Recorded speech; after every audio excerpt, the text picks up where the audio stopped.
No one deserves to be targeted by hate. No one should have to endure the pain of racist bullying. But when that cruelty is directed at the son of a man who operates outside the law, the consequences can be unimaginable. Get ready to see what happens when schoolyard hate meets underworld power. The polished black sedan idled quietly across the street, its tinted windows gleaming in the bright afternoon sun, like dark, unblinking eyes watching over everything. Inside, Alessandro Alex Moretti, a 16-year-old with sharp features and a quiet, thoughtful gaze, adjusted the strap of his backpack. To the students at Northwood High, he was just another new kid, a bit too quiet, maybe a little too well-dressed for a high schooler, but nothing more. They didn't notice the subtle way he always stayed aware of his surroundings, how his eyes seemed to scan the crowded hallways, or how he avoided personal questions. What they didn't know was that his father, Don Marco Moretti, wasn't just any man. He was a name whispered in the shadows, a man whose calm words carried the weight of commands. But Alex didn't want that life to follow him here. He didn't want the invisible shield that seemed to surround him, the silent, watchful eyes of the bodyguards who were never far away. He just wanted to be Alex, just a teenager trying to fit in, trying to laugh at jokes that weren't always funny, and trying to make friends who saw him for who he was, not for the family he came from. Still, some habits were impossible to shake.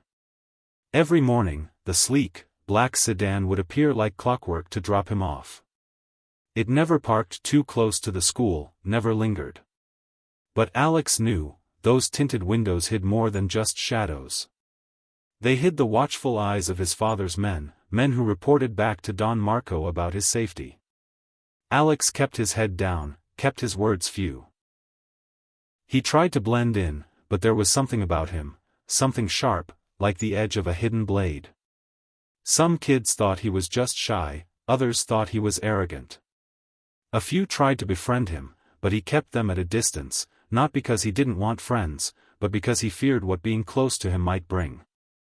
One afternoon, as Alex was gathering his things from his locker, a voice broke through his thoughts. "Hey, new kid." It was Ethan, one of the louder kids in school, a boy with a reputation for pushing people around. "You think you're better than everyone, huh? Too good to talk to people." Alex looked up, his calm gaze meeting Ethan's. "I don't think I'm better than anyone," he said simply. "Then why are you always so quiet?" "Too good for us." Ethan pressed, stepping closer, his friends gathering behind him. Alex could feel the tension thickening. Old instincts kicked in, the ones his father taught him. Never back down, but never start a fight. Speak calmly, but stand your ground. "I just keep to myself," Alex replied, his voice steady. Ethan's expression twisted, clearly irritated by Alex's calmness. "Maybe you should learn to be more friendly. Maybe we should teach you." But before anything else could happen, a loud honk echoed from across the street. The polished black sedan had reappeared, its engine idling louder now, like a low growl. Alex's heart raced, but he didn't show it. He knew what that honk meant, his father's men were watching. His mind flashed with fear, not for himself, but for Ethan. If those men thought he was in danger, they wouldn't hesitate. "I have to go," Alex said, turning and walking away quickly. Ethan called after him, but Alex didn't stop. He stepped out of the school gate, the black sedan's back door swinging open as he approached. Inside, the familiar face of Carlo, one of his father's most trusted men, gave him a look, a mix of concern and quiet warning. "You okay, kid?" Carlo asked as Alex slipped in. "Yeah," Alex sighed, sinking into the leather seat. "Just school stuff." "Your father worries, you know that," Carlo murmured, the car beginning to move. "Yeah, I know," Alex replied, staring out the window as the school faded into the distance. "Sometimes I just wish he didn't." It started subtly, almost unnoticeable at first, just like how most problems creep in. A passing insult whispered in the hallway, a careless shove that knocked his books to the ground. Alex tried to brush it off, maybe they didn't mean it, maybe it was just an accident. But soon, it became clear that it wasn't just random acts of rudeness. The remarks turned uglier, laced with racial slurs, targeting him for being black in a predominantly white, wealthy school. The ringleader was Jake, a senior with a reputation for being the school bully, backed up by two other older boys who seemed to thrive on Jake's cruelty. They singled Alex out not just for being new, but for being different, making his days at Northwood High increasingly tense and stressful. Alex knew better than to react. His father had taught him to stay calm and choose his battles wisely. But as the harassment escalated, from mocking comments during lunch to intentional bumps in the hallways, Alex couldn't help but feel the pressure building inside him. Then, one afternoon after football practice, they finally pushed too far, surrounding him near the lockers, their words dripping with hatred and their eyes full of cruel satisfaction. "Look who's all alone now," Jake sneered, his towering frame casting a shadow over Alex. His two friends snickered, leaning against the lockers, blocking any way out. "Got nothing to say, huh?" "Quiet boys got nothing to say," Jake mocked, his voice dripping with contempt. His hand lashed out, slapping the books out of Alex's hands, scattering them across the hallway. Alex's heart raced, but he kept his face calm, his father's words echoing in his mind, "Never show fear, never give them what they want." But it was hard, so hard, when their laughter surrounded him, when their words felt like sharp knives digging at his self-worth. "What's wrong? Cat got your tongue? Or are you just too scared?" Jake pushed, leaning closer, his breath hot against Alex's face. But before Jake could push further, a voice echoed down the hallway. "Hey! What's going on here?" It was Mr. Carter, the history teacher. The bullies backed off immediately, their sneering faces transforming into innocent smiles. "Nothing, sir. Just messing around," Jake lied, flashing a fake grin. But Alex knew better. He knew this wasn't over. As the bullies walked away, Jake shot him a final look, his eyes promising that this wasn't the end. Alex knelt down, gathering his scattered books, his hands trembling slightly. The next few days were a blur of anxiety. Every corner seemed to hide a threat, every laugh felt like it was aimed at him. But Alex didn't tell anyone, not his teachers, not his parents. He didn't want to be seen as weak. He didn't want to give Jake the satisfaction of knowing he'd gotten to him. But the pressure kept building. The whispers followed him into the cafeteria, the laughter seemed louder whenever he walked by, and even his few friends started avoiding him, maybe out of fear, maybe out of guilt for not standing up for him. One rainy afternoon, as Alex was walking home, he noticed the familiar trio trailing him. Panic flared in his chest. He tried to ignore them, picking up his pace, but their footsteps matched his. "Where you going, Alex?" Jake called out, his voice dripping with false friendliness. "Don't you want to hang out?" Alex's fists tightened. He told himself to keep walking, to not look back. But a rough hand grabbed his shoulder, spinning him around. "Don't walk away when we're talking to you." Jake's face was a mask of anger now. "Leave me alone, Jake." "I don't want trouble," Alex muttered, trying to keep his voice steady. Too late for that, Jake sneered, and his fist swung forward. But instinct kicked in. Alex dodged, and Jake stumbled, caught off guard. The other two lunged, but Alex's adrenaline surged. He pushed one aside and ducked under the other's swing. For a moment, he thought he might escape, but Jake's arm wrapped around his neck, pulling him back. "Think you're smart, huh?" Jake growled, tightening his grip. Alex's vision blurred, panic clawing at his chest. He struggled, gasping, and in his desperation, his foot shot back, connecting with Jake's shin. Jake yelped, loosening his grip, and Alex broke free, stumbling forward. "Run, you coward!" Jake shouted, but Alex didn't care. He ran, sprinting through the rain-soaked streets, his breath ragged, his heart pounding like a drum. He didn't stop until he reached his house, slamming the door behind him, his clothes soaked, his hands trembling. But the fear didn't go away. That night, lying in bed, Alex felt the shame mixing with his anger. He was tired of running, tired of feeling helpless. He knew that if he didn't stand up, this would never end. The next day, he walked into school with a different look in his eyes. He wasn't seeking trouble, but he wasn't going to hide anymore. At lunch, when Jake and his friends tried to shove him, Alex didn't flinch. "Got something to say, Jake?" he asked, his voice calm, but his eyes sharp. Jake paused, surprised, and for a moment, his confidence wavered. He muttered something under his breath and walked away, his friends following, their mocking laughter quieter than before. But Alex knew this wasn't over. He didn't win, but he didn't lose either. And that was a start. Over the next few weeks, things changed subtly. Jake and his gang still stared, still muttered insults, but they didn't try to corner him again. Other students began noticing, some even nodding at Alex in quiet respect. He wasn't a hero, but he wasn't a victim anymore. One day, as Alex walked through the halls, Mr. Carter, the history teacher, stopped him. "Alex, I've noticed you've been dealing with some trouble. If you ever need to talk, my door is always open." Alex managed a small smile. "Thank you, sir." Walking away, he felt a little lighter. He wasn't alone. Not entirely. And as the days passed, Alex learned something important. Sometimes courage wasn't about being fearless. It was about feeling fear and standing up anyway. Because strength wasn't just in fists or words, sometimes, it was in refusing to be broken. The incident in the locker room changed everything. It started with Jake and his gang circling Alex like wolves, their mocking laughter filling the cramped space.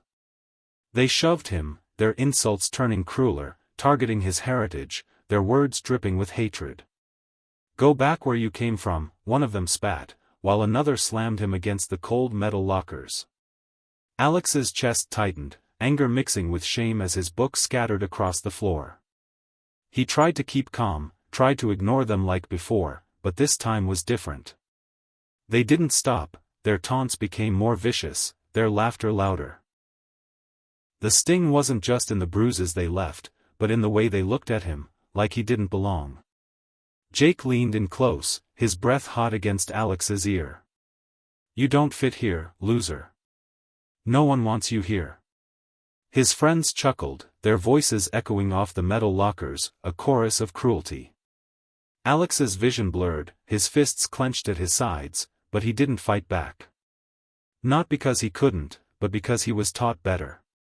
He remembered his father's words, "Never let them see you lose control. Be stronger than them." But those words felt hollow now, in this moment of helplessness.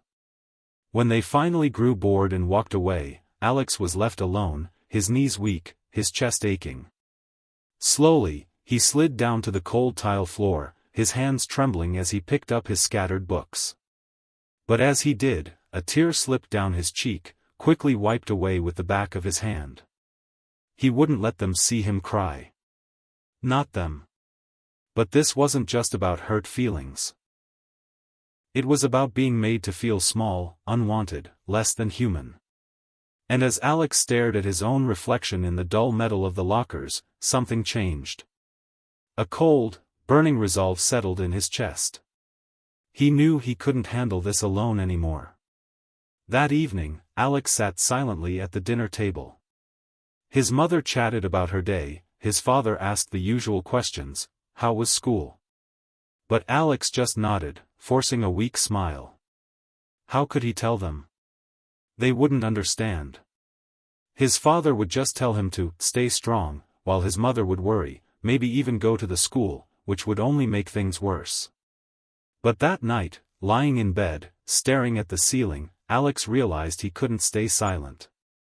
This wasn't just a bad day. This was a constant, growing threat. He thought about the other kids who looked away when Jake bullied him, the teachers who seemed to avoid the hallway whenever the bullies appeared. No one was going to help him, unless he helped himself. The next morning, Alex made a decision. He arrived at school early, his hands shaking slightly, but his steps steady. He walked straight to the principal's office, where Mrs. Thompson looked up with a polite, practiced smile. "Good morning, Alex. Everything all right?" she asked, her voice gentle. "No, it's not," Alex replied, his voice calm but firm. "I need to talk about Jake and his friends." For the first time, Alex watched that polite smile fade. Mrs. Thompson listened quietly as Alex explained everything, the taunts, the shoves, the insults that cut deeper than any bruise. He didn't cry, he didn't shout. He just spoke, his words clear, each one a release of the burden he had carried alone for so long. Mrs. Thompson's expression grew serious. "Alex, I'm so sorry you've gone through this. I promise we will take this seriously." And she did. Jake and his gang were called in. At first, they laughed it off, denying everything. But Alex didn't back down. And when a few other students, who had seen the bullying but stayed silent, finally spoke up too, the truth became undeniable. The school took action. Jake and his friends were suspended. For the first time, Alex saw fear in their eyes, fear of consequences. But it didn't end there. Alex knew the fear and anger he felt wouldn't just disappear because Jake was punished. He needed to rebuild something in himself, a sense of confidence, of belonging. So he joined the after-school debate club, a place where his voice mattered, where his words were heard. At first, he was nervous, his voice shaky, but slowly, he grew more confident. He found friends who respected him, who listened, who didn't judge him for his skin color, but saw him for who he was. Over time, the whispers in the hallways faded. Jake's friends kept their distance, now avoiding Alex's gaze. And while some students still gave him curious looks, Alex no longer felt like an outsider. But the most important change was within him. The quiet dignity he once had didn't just return, it transformed. It became a quiet strength. He walked with his head high, spoke with confidence, and smiled easily. One day, as Alex was packing his bag after debate club, Mr. Carter, his history teacher, walked over. "Alex," Mr. Carter said, smiling, "I just wanted to say, I've noticed a change in you. You're not just stronger, you're a leader." Alex looked at him, surprised. "A leader?" "Yes. You stood up when others were too afraid to. You turned your pain into something positive. That's what a leader does." Alex's lips curled into a small smile. "Thanks, sir." Walking home that day, Alex felt the sunlight warm against his face, the cool breeze brushing past him. For the first time in a long while, he felt free. Free from fear, free from shame. He knew there would always be bullies, always people who judged others by their appearance or background. But now, Alex was ready. Not just to fight back, but to stand tall. To be more than just a survivor. To be a voice, a friend, a leader. Because in the end, it wasn't just about beating the bullies. It was about finding himself, and learning that his voice mattered. The vast expanse of the Moretti family dining room, a space usually filled with the murmur of polite conversation and the comforting sounds of a family at ease, felt profoundly different that evening. A heavy, almost tangible silence had descended, a silence so complete that the delicate tink of Alex's fork against the fine china seemed amplified, each small sound echoing in the cavernous space like a tiny, lonely bell. Young Alessandro, usually so articulate, so full of the observations and small triumphs of his day, sat with a bowed head, his gaze fixed on the untouched portion of his meticulously prepared meal. The vibrant energy that typically radiated from him was subdued, replaced by a weariness that belied his 16 years. He hadn't uttered a single word since taking his seat, a stark contrast to his usual cheerful recounting of his school day.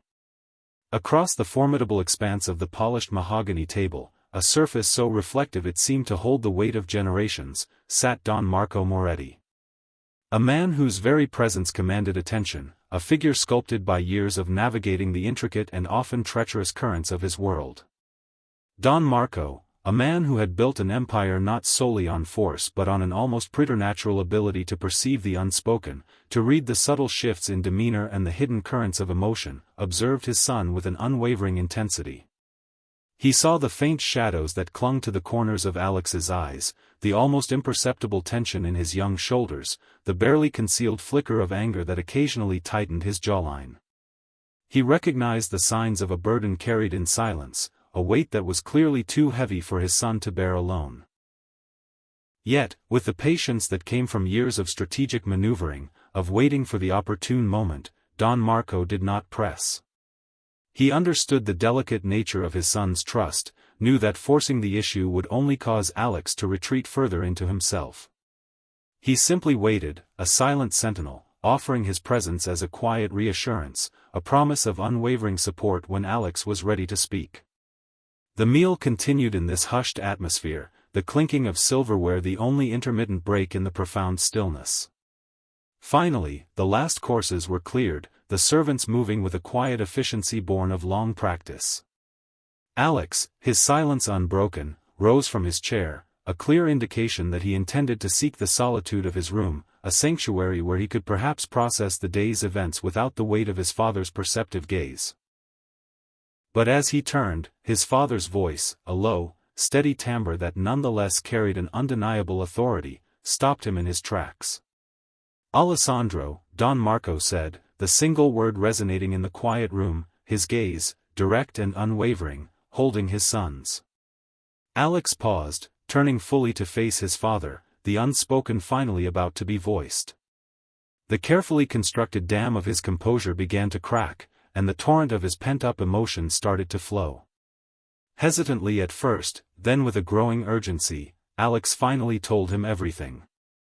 He recounted the initial, almost casual cruelty, the muttered insults that had stung with their casual malice. He described the escalating physical interactions, the deliberate shoves in the crowded hallways that had left him feeling both physically and emotionally bruised. And then, the words that cut deepest, the raw, ugly sting of the racist slurs hurled in the cold, unforgiving environment of the locker room, the humiliation and the injustice of it all laid bare in his trembling voice. As Alex spoke, his father's expression remained outwardly impassive, a carefully controlled mask that revealed nothing of the storm brewing beneath.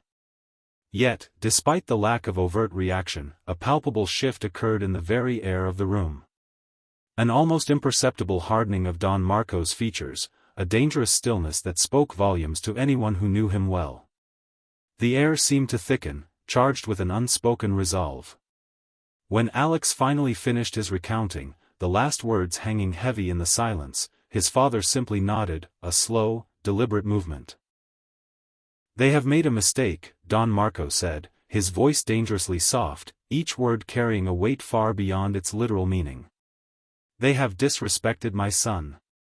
And in doing so, they have revealed their true ugliness." The gravity of his words hung in the air. That night, the usual quiet of the Moretti mansion was subtly disturbed. A series of hushed phone calls were made, the Don's low, measured voice cutting through the stillness of the late hour. On the other end of the lines, men in dark suits, loyal and unwavering, listened intently, their responses brief and to the point. Unseen wheels began to turn, the intricate and often ruthless machinery of Don Marco's world silently clicking into motion. The repercussions of the schoolyard cruelty were about to extend far beyond the school gates. The day after Alex confided in his father, Northwood High hummed with a strange, almost electric energy.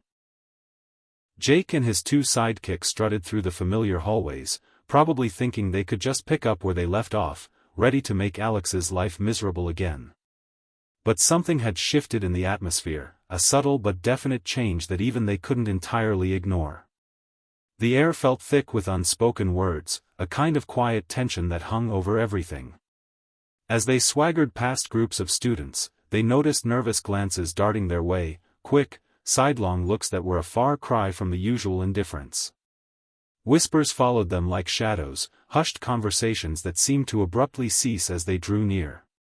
When Jake, with his usual arrogant swagger, tried to cut off Alex in the crowded hallway, something unexpected happened. Several students, kids who had previously kept their heads down and pretended not to see the bullying, subtly shifted their positions, forming an almost accidental barrier. It wasn't a direct confrontation, but it was enough to make Jake pause, a flicker of confusion in his eyes. Later that morning, the crackle of the school intercom broke the usual hum of classroom activity. A voice, dry and official, requested Jake and his 2 associates to report to the principal's office immediately. A ripple of hushed excitement and nervous anticipation went through the student body. What was going on? The answer, for Jake and his friends, was swift and decisive. They walked out of their classrooms, their usual cocky demeanor slightly subdued, and they never returned. Not to class that day, and as the days that followed would reveal, not to Northwood High at all. Rumors spread like wildfire, fueled by whispers in the hallways and nervous exchanges between teachers in the faculty lounge. Some said they'd been suspended, others hinted at something more permanent. The details were vague, shrouded in an unusual silence from the school administration. But the underlying message, clear and unmistakable, resonated throughout the school: there were consequences for what they had done. Messing with Alessandro Moretti was not like picking on any other kid. Don Marco, true to his nature, hadn't stormed the school or made any public threats. His influence was more subtle, more pervasive. It was in the hushed phone calls the night before, in the way certain things just happened. The bullies had stumbled headfirst into a world they didn't understand, a world where disrespect, especially when fueled by prejudice, carried a heavy price. They had learned, in a way they wouldn't soon forget, that some lines are not to be crossed. Targeting someone because of their race was a vile act, one that carried its own inherent wrongness. But targeting the son of a man like Don Marco? That was a profound and irreversible miscalculation. As Alex navigated the crowded hallways in the days that followed, a noticeable shift had occurred. The overt bullying had vanished. The taunts, the shoves, the hateful whispers, they were gone. In their place was a new kind of silence, a heavy quiet that spoke volumes. It wasn't necessarily friendship from everyone, but it was definitely respect, tinged perhaps with a little bit of fear. Alex walked with a newfound sense of space around him, the invisible shield of his father's protection now subtly acknowledged by those around him. The bullying had ended, not with a dramatic fight or a public confrontation, but with a quiet, almost unseen force. It was a victory, not one earned through violence, but through the undeniable weight of a father's love and the quiet, formidable power of his world. So, what do you think really happened to Jake and his friends after they were called to the principal's office? Share your theories in the comments below. What kind of persuasion do you think Don Marco employed? Let's hear your thoughts.